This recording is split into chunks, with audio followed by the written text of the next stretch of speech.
she stood before the most powerful king in Persia, surrounded by soldiers, and knowing that a single word could save her life, she was offered one final chance to deny Jesus Christ. Instead, she spoke words that would inspire Christians for more than 16 centuries. During the 4th century, Christianity was spreading rapidly throughout the Roman Empire, but beyond Rome's borders, believers often lived under constant fear. The mighty Sasanian Persian Empire viewed Christians with suspicion, believing their faith connected them to Rome, Persia's greatest enemy. As a result, countless Christians were imprisoned, tortured, and executed, simply because they refused to abandon Christ. Among Persia's noble families lived a young woman named Golinduch.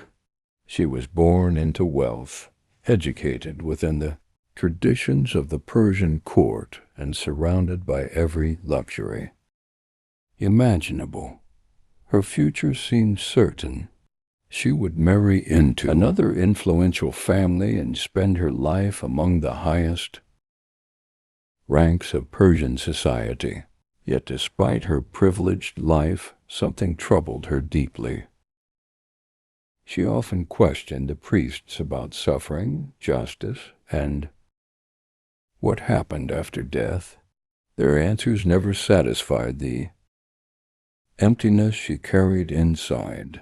According to ancient Christian tradition, everything changed after she experienced a series of extraordinary dreams. In one vision, she witnessed terrifying judgment. In another, a brilliant light overwhelmed every darkness she had ever known.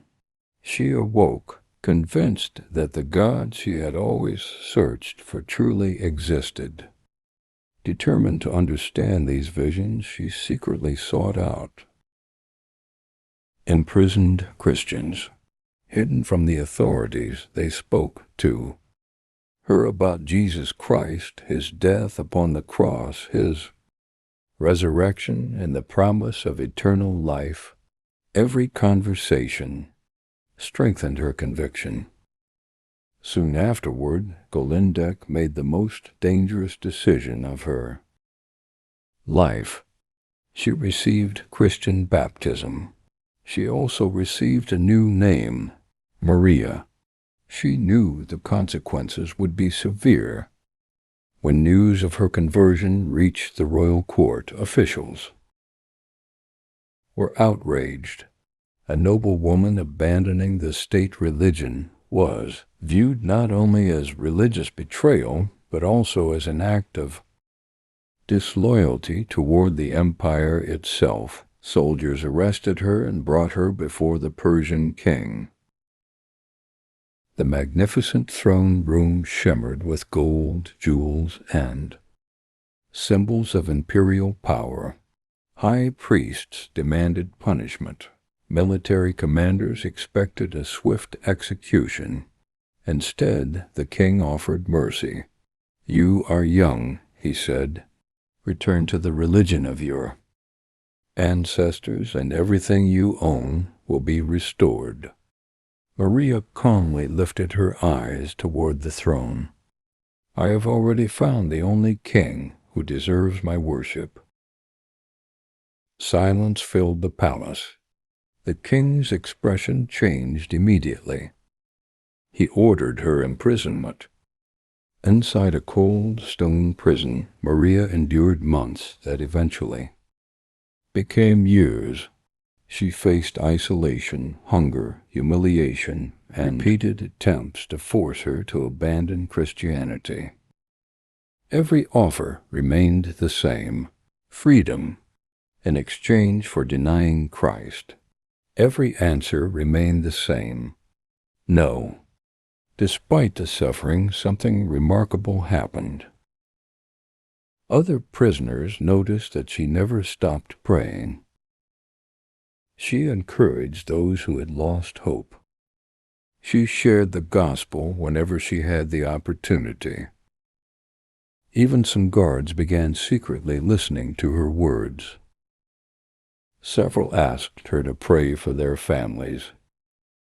The prison that was meant to silence her slowly became a place where faith continued to spread.